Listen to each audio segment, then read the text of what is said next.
l'Afrique face à l'handicap des souverainetés nationales. Pour les esprits exigeants, dans la rigueur de leurs analyses, il n'est pas juste systématiquement de tout condamner ou de tout critiquer de la gestion des pays africains. Il est cependant plus crédible de proposer des solutions qui incarnent une espérance et non une illusion. Le monde de ce 21e siècle n'a pas son équivalent dans l'histoire humaine.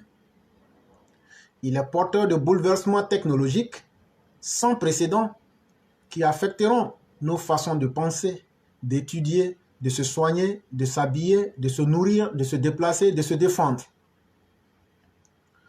Aujourd'hui, dans un monde globalisé, la souveraineté des pays est un concept périmé qui doit être révisé à la lumière des changements, des bouleversements en cours et de la nécessaire intégration dans l'économie mondiale, y compris par les institutions, puisque les notions d'État, de nation et les relations entre gouvernants et gouvernés ne traduisent plus un consensus sur l'avenir et les intérêts des peuples.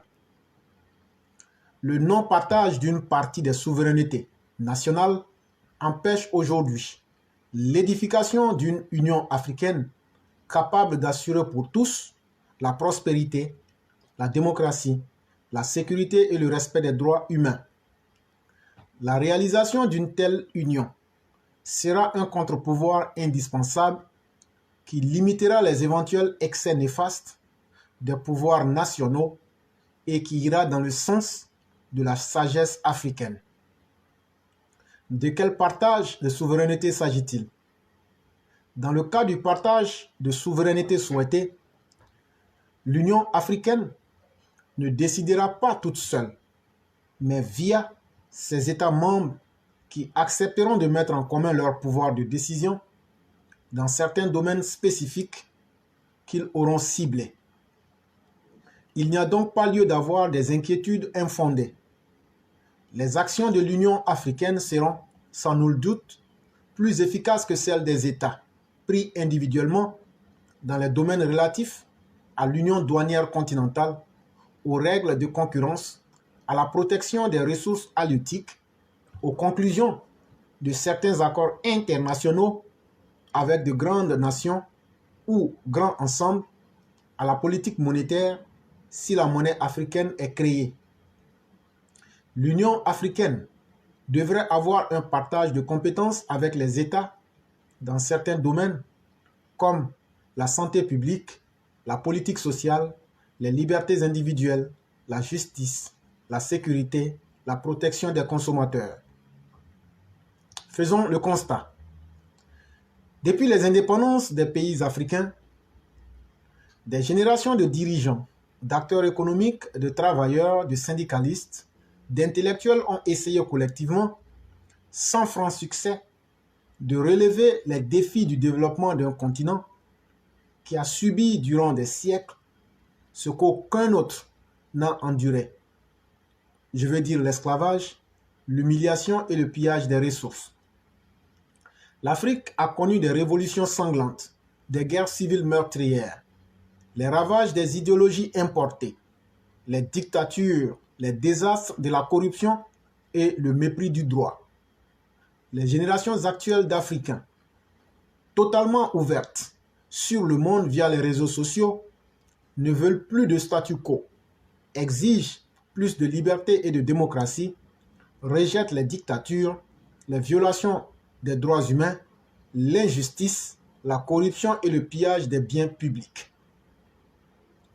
Elles savent qu'elles sont les seuls maîtres du développement de l'Afrique, qu'il est suicidaire de compter sur les autres pour leur trouver des solutions à leurs difficultés, que le statu quo, le bon sens et les expériences du passé ont montré leurs limites, voire leurs échecs, que la recherche d'une voie d'espérance s'impose à tous. Les générations passées des dirigeants, dans leur recherche des voies du salut, ont fait ce qu'elles ont pu et surtout ont réussi à faire éviter à la plupart des pays africains de sombrer dans le chaos et la désolation, malgré la multitude de menaces et la faiblesse de leurs moyens pour y faire face. La voie de l'Union africaine s'impose.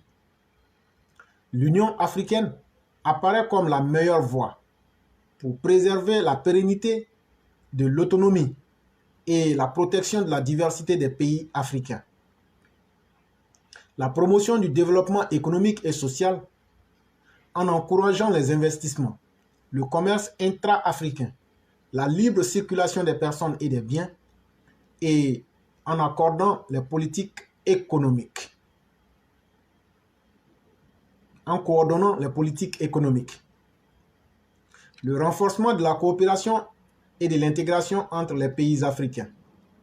La coordination et la réponse aux défis actuels tels que la pauvreté, la sécurité alimentaire, le coût de l'énergie, la santé, l'éducation, le numérique, les industries de transformation, les infrastructures et le changement climatique.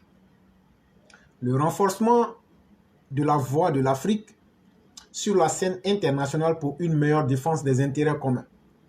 L'amélioration de la sécurité collective en facilitant la résolution des crises. Le renforcement du droit, de la justice, des libertés individuelles et de la démocratie sur le continent. La création de marchés financiers africains et d'une monnaie commune pour asseoir les fondements du développement économique. Les opinions africaines se doivent de se mobiliser à travers leurs structures politiques pour faire accepter dans chaque pays l'abandon d'une partie de sa souveraineté au profit de la souveraineté de tous, c'est-à-dire de la souveraineté collective qu'incarnera la future Union africaine. Les rôles et poids des opinions publiques, des médias, des intellectuels sont importants, puisqu'il n'est pas pertinent de laisser aux dirigeants africains le soin de limiter eux-mêmes leur pouvoir ou de créer des contre-pouvoirs qu'ils ne peuvent contrôler ou distribuer. Le non-partage des souverainetés nationales, un handicap pour le développement de l'Afrique. Le non-partage des souverainetés nationales des pays africains constitue un obstacle au développement même de l'Afrique. En effet, il limite ses capacités à collaborer profitablement avec d'autres grandes nations, grands ensembles ou organisations et à tirer parti des avantages de la mondialisation. Cette souveraineté individuelle est un facteur d'isolement économique, politique et technologique qui entrave l'émergence de l'Afrique.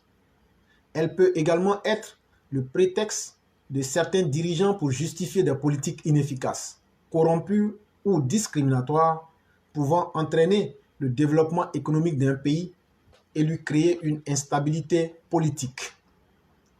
Les peuples africains sont devant un arbitrage entre une situation actuelle de difficulté permanente pour chaque pays pris individuellement et un avenir de prospérité collective pour tous. Il n'y a pas de raison valable d'avoir peur d'une Union africaine ou même d'États fédérés.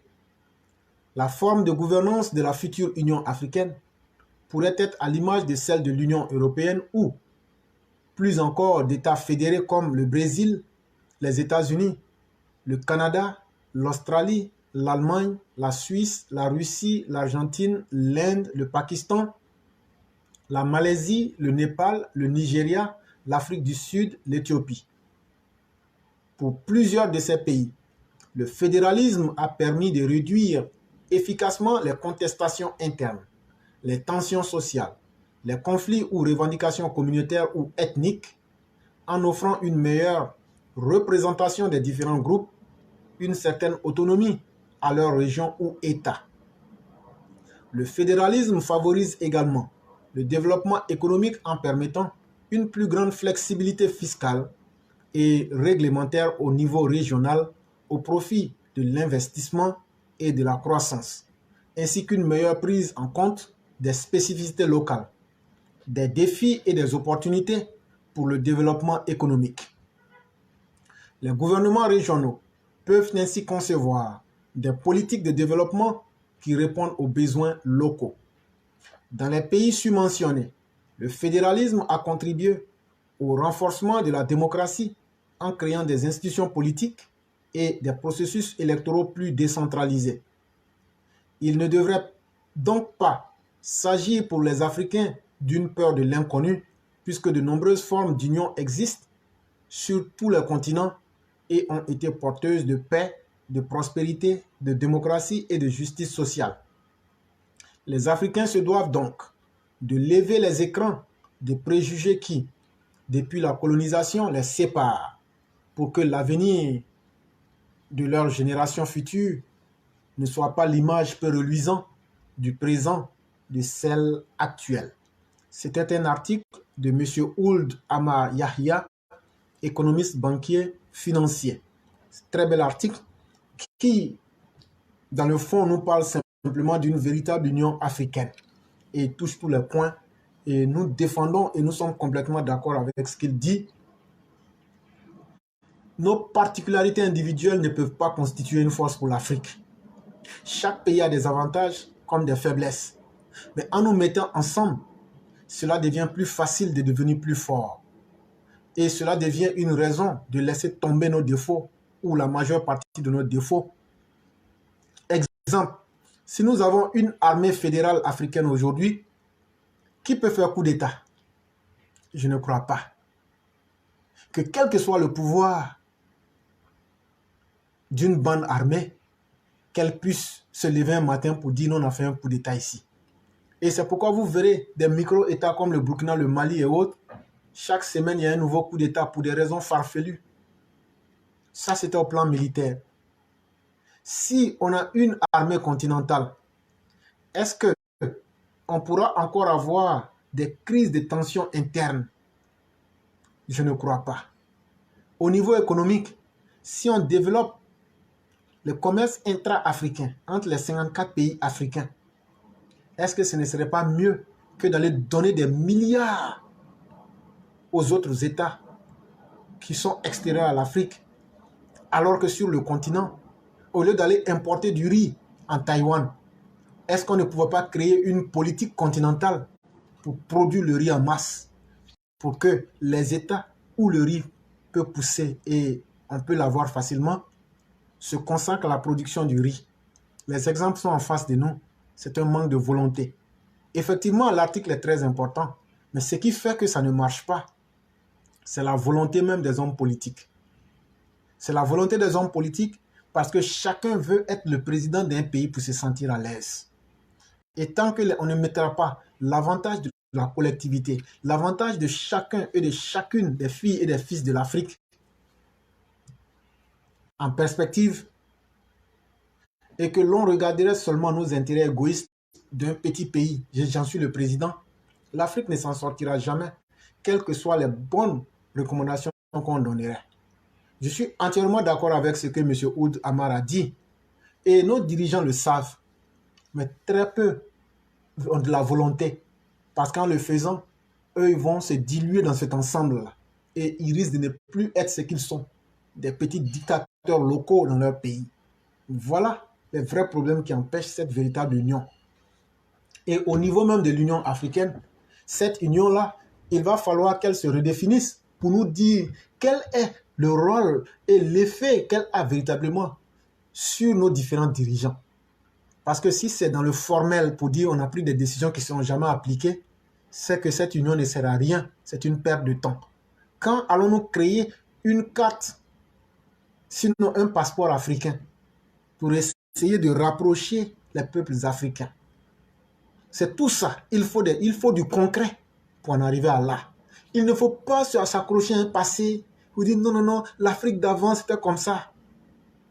Il faut vivre les réalités de notre monde et corriger les erreurs de ce monde-là pour que les générations à venir aient très peu à faire. Sinon, puissent partir de là où nous sommes limités pour pouvoir s'améliorer. Mais si nous ne faisons rien, on ne fait que différer un malheur qui va se faire plus pressant sur les générations à venir.